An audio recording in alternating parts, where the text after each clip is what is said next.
বিষয়ের উপরে ভিত্তি করে নির্ধারণ করা হয়েছে। আপনারা জানেন বাংলাদেশের 24-এর গণ অভ্যুত্থান পরবর্তী রাষ্ট্র সংস্কারের যে জন আকাঙ্ক্ষা তৈরি হয়েছে, শাসনতান্ত্রিক ব্যবস্থার পরিবর্তনের যে রাজনৈতিক এবং জন আকাঙ্ক্ষা তৈরি হয়েছে, সেই আনুপাতিক হারে নির্বাচনের দাবিতে আজকে বোধহয় কয়েকটি দল ব্যতীত সব দলই কিন্তু এই মঞ্চে ইতিমধ্যে হাজির হয়ে এই সংখ্যানুপাতিক নির্বাচনের পক্ষে তাদের দলীয় সমর্থন ব্যক্ত করেছে। সুপার ফ্রেশ ফর্টিফাইড সয়াবিন তেল, শুরু হোক হেলদি লাইফের জার্নি। আমরা পরিষ্কারভাবে সংস্কার কমিশনকে বলতে চাই, সমাবেশ শুধু একটা দলের দেখেছেন, সবেমাত্র শুরু হয়েছে। ইসলামী আন্দোলন আজকে করেছে, 19 তারিখ জামাত করবে, তারপরে গণ অধিকার পরিষদ করবে।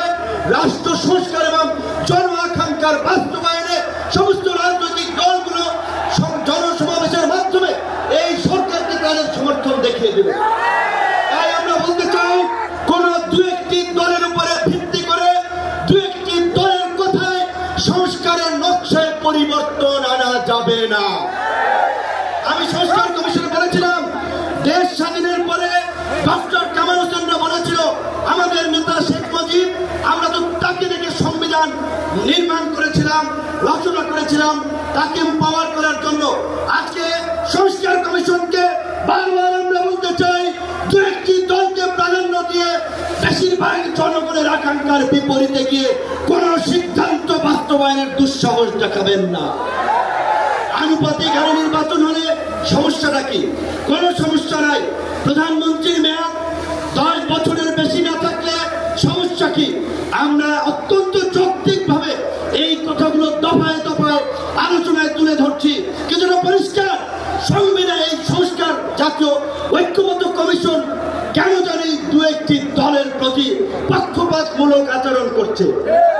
এই পিয়ার পদ্ধতি তাদের এজেন্ডায় বাদ দিয়ে তারা ঘুরাই দিল। পিয়ার থেকে উচ্চকক্ষ নিম্নকক্ষ চলে গেল।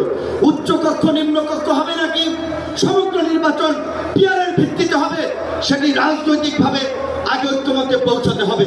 একই সাথে আমি আরো একটি কথা বলতে চাই, যারা পীর সাহেব সহ জামাতের নেতৃবৃন্দ তারাও বলছে, আমরাও বলছি, আজকে সারা বাংলাদেশে উপজেলা, পৌরসভা, সিটি কর্পোরেশনে স্থানীয় জনপ্রতিনিধি নেই।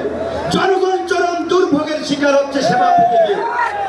সরকারের উন্নয়নমূলক কর্মকাণ্ড ব্যাহত হচ্ছে এবং 50 বছরের যে অভিজ্ঞতা, নির্বাচনের পরে রাজনৈতিক দলগুলো এমপিরা মিলে, মন্ত্রীরা মিলে কেন্দ্র দখল করে তাদের নেতাদেরকে পুলিশ প্রশাসনকে দিয়ে জেতায়।